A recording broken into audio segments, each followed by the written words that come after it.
Whether it's small, minuscule, we should take it because the next generation will be burdened if we don't.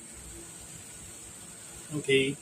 So, like I tell my daughter, I tell her, you have to be prepared because the road that you guys, your generation is going to come across will be very, very chaotic, especially if this current generation that is seated in the control of power is still under the illusions of the old world. Okay, so we need to prepare our next generation for the new world, the new age that is being birthed. Okay, so it comes in cycles. Okay, the world operates in cycles, and every cycle there's an opportunity for spiritual growth and also progress. Okay, so we can progress here in the physical and then at the same time progress in the spiritual as well. Okay, it's not limited.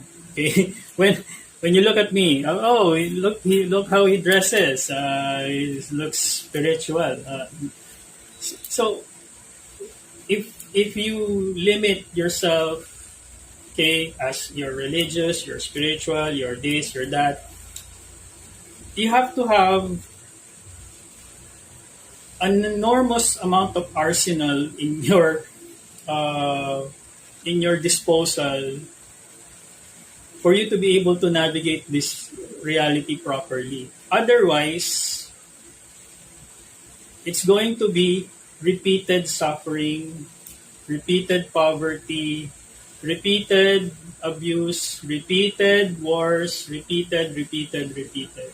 You know, and I challenge every single Filipino out there. Okay, what do you want your children to experience in the future? Because what we do right now, okay, can decide their fate. Okay, so we all have our responsibilities. Okay, me talking to you here is I'm already taking responsibility.